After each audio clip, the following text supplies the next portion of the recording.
now we have two questions about coaching. Okay. They want to ask you about coaching, I don't know why. Oh, okay. Then, Robert Dilts speaking about coaching.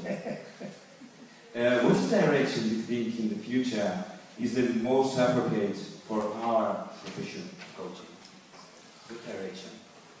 Well, in my book, the English title is Coach to Awaken, and I think it's just herramientas para el cambio. Yeah, Coaching herramientas para el cambio. tools for change.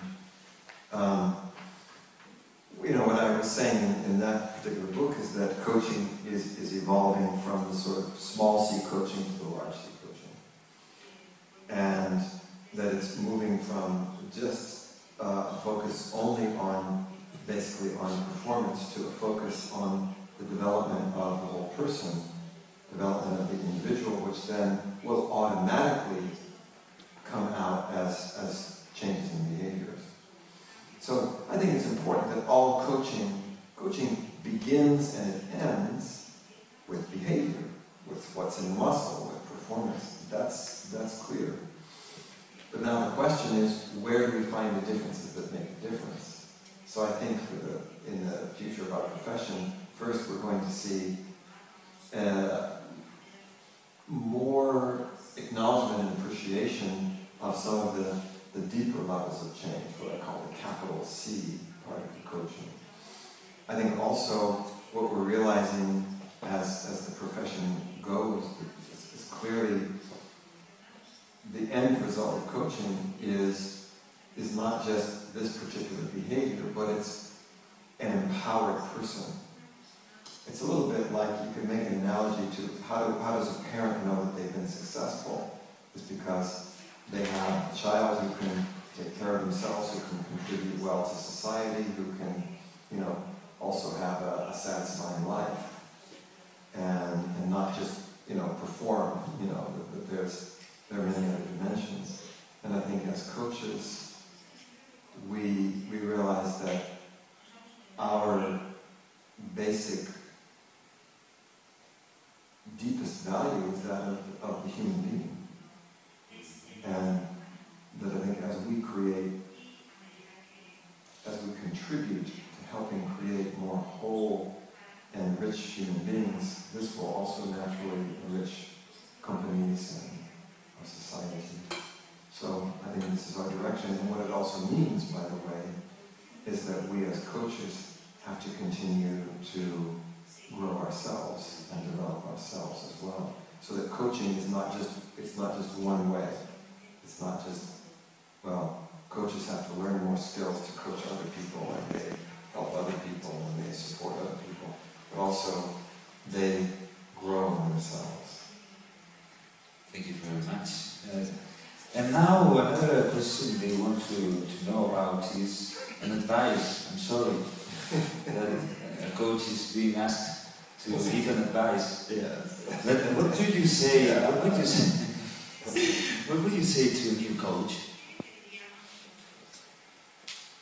Well, this, I think what we realize, first of all, is that even though it's a request for advice, I think what a good coach would always say to a new coach is not an advice but a question. So just like all coaches, we would ask a question. And for me, those questions have to do with what I would always want to know from somebody just getting started is to know what is their vision and what are their values and what is their mission and what is their ambition as a coach. Because I think this is this issue of alignment. When all of those things are lined up, that's when we're going to be able both to contribute the best, but also to get the best out of our own work. I think, what I would say probably the first thing I would say to a new coach is, welcome. Welcome, brother. We're pilgrims on the same path. We're looking for the same thing, and to say, okay, the path, it can be long. It's a journey. It can be challenging. And it's worth it. And it's worth it because of what we bring, but it's also worth it because of what we receive from this journey. Fantastic. Did you know that people say about Galician people that we ask with another question? You answer another question. Yeah. So it had reminded me what you said, that you will answer with another question. Right. So that's the other thing. When somebody asks that question, we have to say, well, what are you hoping to find out from your question? So. Okay. Then 3 more questions. Yes. One is, you spoke about leadership, and now another question is, what's the effect, the specific effects, or more even short-term effects that a good leader, like you described, has in their company? Well, I think that especially in today's leadership and the needs of today's leadership, meaning today not only the idea of crisis, but also today in the world that we live in that has a high reliance on technology, but also needs people to be able to work well together in teams. I think that the main effects, immediate effects of good leadership are, first of all, alignment of purpose, so people are clear what to do, what actions to take. We're saying leadership means go, so we know where we're going. But leadership also, the immediate effects are that people are making right actions, because they're not acting out of fear and uncertainty and survival strategies, that they're acting from a place where they can be innovative, they can be motivated, and they can be committed. So, to me, those would be in general, the main things. And,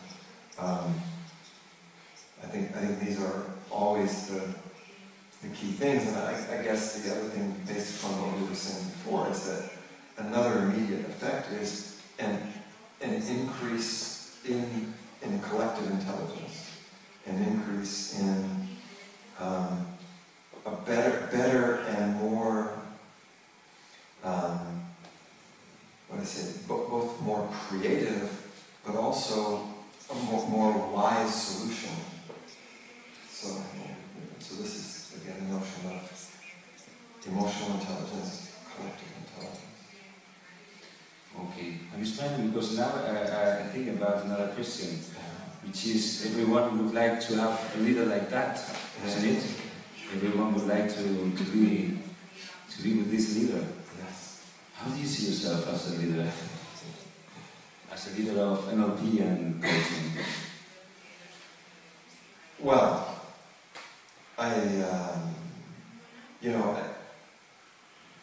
it's interesting because I was just doing a course for a group in Luxembourg called the Leadership Academy, and it was a program for women leaders, because this, I think, is another very important area of women taking their place as leaders.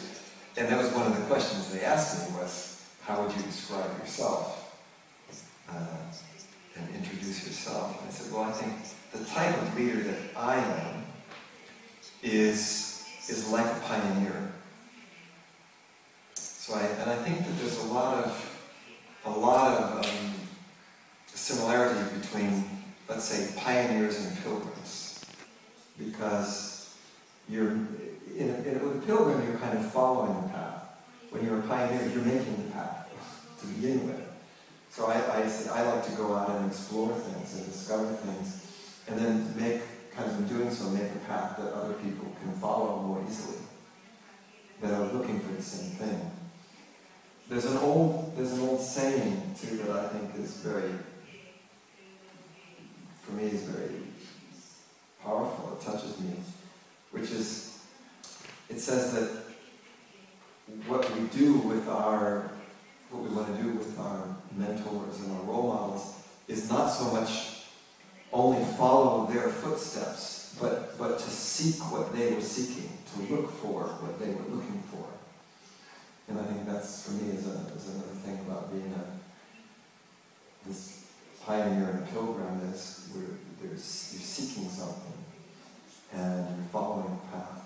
But I think as a leader, then, what I've always done, if I think of the books I've written and the techniques or the methods that I've developed, is kind of taking the risk to go out somewhere, be an example, go first, and then find a way that others can come.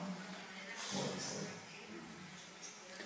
Do you feel he's a leader like that? You think? Yeah? Okay. You can say yes. Yes.